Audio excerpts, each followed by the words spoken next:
The first rule of interstellar diplomacy is simple. Never joke unless you fully understand the culture you're joking with. Unfortunately for me, and as it turned out for half the known galaxy, I learned that rule far too late. My name is Aaron Cole, Logistics Officer, 3rd Human Expeditionary Fleet. I wasn't a diplomat, a soldier, or a hero. I moved supplies, filed reports, and made sure the ships didn't run out of coffee. That was my entire job description. So when I found myself standing alone in the grand audience chamber of the Aurelian Dominion, facing an alien queen whose throne hovered 3 meters above the floor, I already knew something had gone terribly wrong. The chamber was massive, carved from a single piece of crystalline stone that glowed faintly with internal light. Tall alien nobles lined the walls, humanoid but unmistakably not human, their skin marked with shifting patterns that responded to emotion. At the center sat Queen Valasara. She was magnificent, crowned with living crystal, draped in flowing garments that shimmered like starlight. Her golden eyes studied me with unsettling focus. She radiated authority so intense it felt like gravity had increased around her. I swallowed. This meeting was supposed to be quick. Courtesy exchange. I delivered a data slate, she acknowledged receipt. We left peacefully. No speeches. No negotiations. Then she leaned forward and asked the question that changed everything.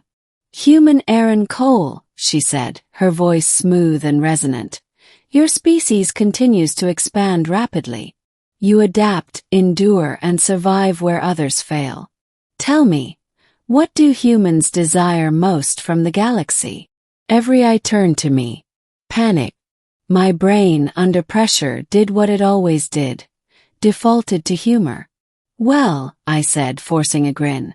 "Fair trade, mutual respect, and ideally not getting blown up. But hey, if you're offering alliances, protection, or," I shrugged, "your hand in cooperation, I suppose we'd accept." The translator paused. The room went silent. The Queen blinked once. Then she laughed. Not mockingly. Not cruelly. It was a rich, musical laugh that echoed through the chamber. Relief flooded me. Oh, thank God, I thought. She gets the joke. Queen Valasara raised one elegant hand. "Very well," she said, amusement still dancing in her eyes.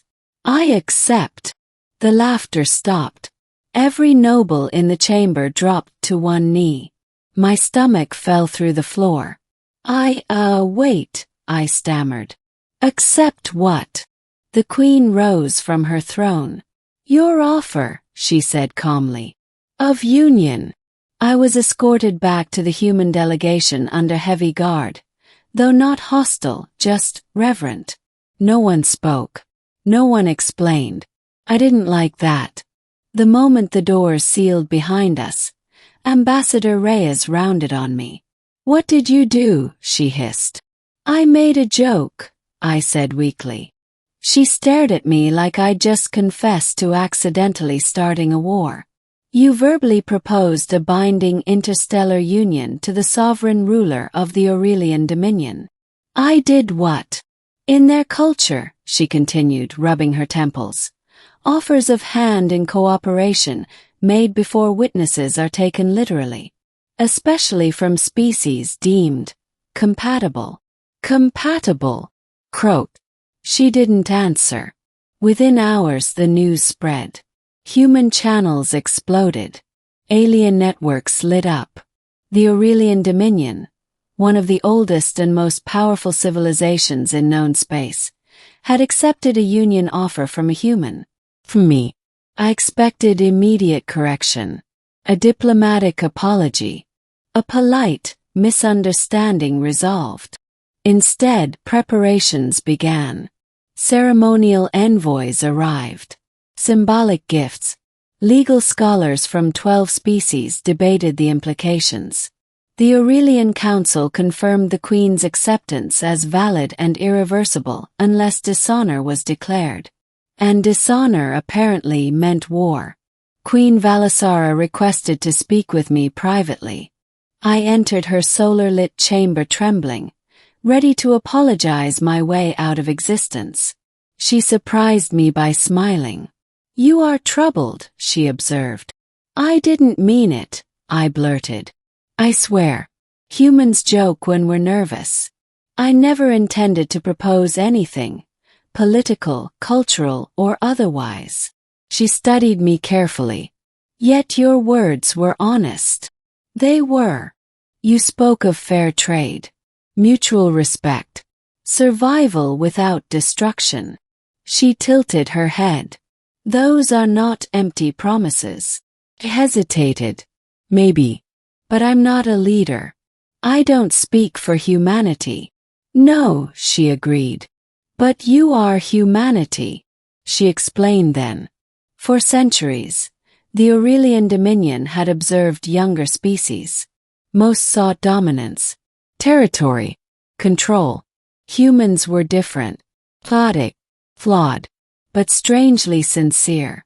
We argued endlessly among ourselves, yet repeatedly extended cooperation outward. "Your offer," she told me, "represented something rare, an unguarded intention." I laughed, she said softly, because I recognized truth hiding behind humor. I didn't know what to say. The following days were a blur. The union wasn't marriage in the human sense. It was a symbolic covenant, a shared pact of defense, trade, and cultural exchange, sealed by representatives of both sides. By tradition, the Queen required a counterpledge. Me. Some factions opposed it. Others feared it. But none challenged it openly. The ceremony was broadcast across the stars. When I stood beside Queen Valasara beneath the radiant arches of the Dominion's capital, I realized the scale of what was happening. Billions watched. Civilizations recalculated their future. And all because I couldn't keep my mouth shut. When the final words were spoken, the chamber resonated with light. The bond was sealed. Humanity was no longer just another rising species. We were allied with a galactic power older than our recorded history. In the aftermath, something unexpected happened. Trade flourished. Border conflicts dissolved. Species long at odds paused, not out of fear of humanity's weapons, but curiosity about our values. Historians later argued about the cause. Some claimed it was politics. Others said strategy. Queen Valasara had a simpler explanation.